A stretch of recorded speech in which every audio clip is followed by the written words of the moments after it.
زکوٰۃ کا نصاب کیا ہے؟ 7.5 تولے سونا یا 52.5 تولے چاندی، یا ان میں سے جس کی قیمت کم ہو اس مقدار کی رقم اس پہ 1 سال گزر جائے تو زکوٰۃ واجب ہو جائے گی، اور اگر کوئی تاخیر کرتا ہے تو گنہگار ہوگا، لیکن اگر کوئی ایڈوانس بھی دے دیتا ہے تو زکوٰۃ اس کی بھی ہو جائے گی کہ 2 سالوں کی اکٹھی زکوٰۃ دے دیتا ہے تو یہ بھی جائز ہوگی کہ اس نے ایڈوانس زکوٰۃ دے دی۔ اب زکوٰۃ کے مصارف کیا ہے؟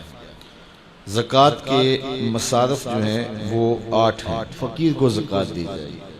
فقیر وہ ہوتا ہے جس کے پاس کچھ بھی نہ ہو، نہ گھر ہو، نہ مکان ہو، نہ اس کے پاس کوئی زر ہو، بس بالکل خالی مخالی، ایسا شخص فقیر کہلاتا ہے، تو اس کو زکوٰۃ دی جائے۔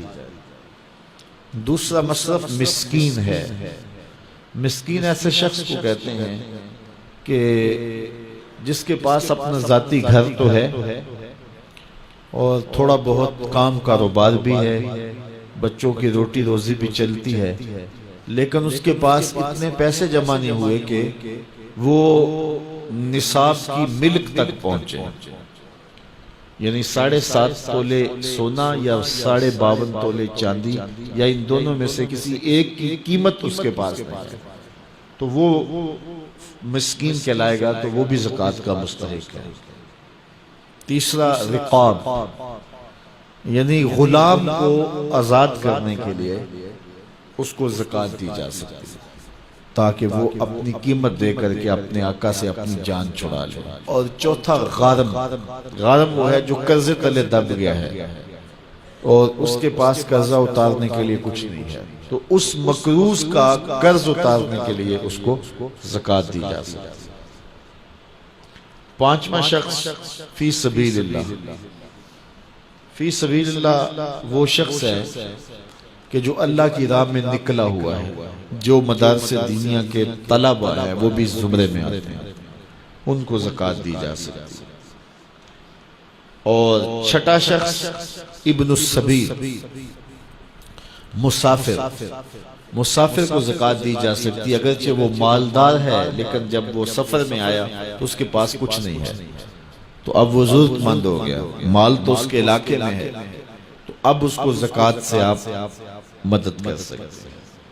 اور 7واں مصرف عامل، جو حکومت کی طرف سے زکوٰۃ اکٹھی کرنے پہ مامور ہو، تو باقاعدہ اس کی تنخواہ بھی زکوٰۃ کی رقم سے دی جائے گی۔ 8واں مصرف زکوٰۃ کا وہ لوگ ہیں جن کے بارے میں یہ گمان ہو کہ وہ اسلام لے آئیں گے، تو ان کی دل جوئی کر کے ان کو زکوٰۃ کی رقم بھی دے سکتے ہیں تاکہ وہ اسلام میں داخل ہو جائیں، لیکن اب اسلام غالب ہو گیا تو اس کی ضرورت نہیں رہی۔ اللہ اکبر۔ تو یہ 40واں حصہ ہے زکوٰۃ کا، یعنی 100 میں سے 2.5 روپے راہ خدا میں۔ ان مصارف میں سب کو بانٹ کر بھی دیے جا سکتے ہیں، کسی ایک مصرف کو بھی دیے جا سکتے ہیں۔ حضرت شیخ احمد مجدد الفسانی علیہ رحمہ مکتوبات میں لکھتے ہیں، جب دین کا انہدام ہو رہا ہو، جب دین کی قدریں پامال ہو رہی ہوں، تو اس زمانے میں راہ دین میں ایک دانگ خرچ کرنا، ایک پائی خرچ کرنا، دیگر مدات میں لاکھوں روپے خرچ کرنے سے افضل ہے۔ میرے حضور نے فرمایا، میں قسم اٹھا کے، رب کی قسم اٹھا کے میں کہتا ہوں، ایک تو میرا کہنا کافی ہے، پھر میں محمد رب کی قسم اٹھاؤں تو پھر کتنی بڑی بات ہو۔ فرمایا، میں محمد رب کی قسم اٹھا کے کہتا ہوں کہ صدقے سے مال کم نہیں ہوتا۔ تمہارا اکاؤنٹنٹ کہتا ہے کہ اتنے کم ہو گئے، تمہارا کیلکولیٹر حساب دیتا ہے کہ اتنے کم ہو گئے، لیکن تمہارا رسول کہتا ہے قسم ہے نہیں کم ہوں گے۔ اب جس نے تجربہ کرنا ہو وہ تجربہ کر کے دیکھ لے، خدا کی راہ میں دیا گیا کبھی بھی کم نہیں ہوتا، صدقے سے مال بڑھتا ہے، مال میں اضافہ ہوتا ہے، مال میں برکت ہوتی ہے، اس لیے اللہ کی راہ میں خرچ کرو۔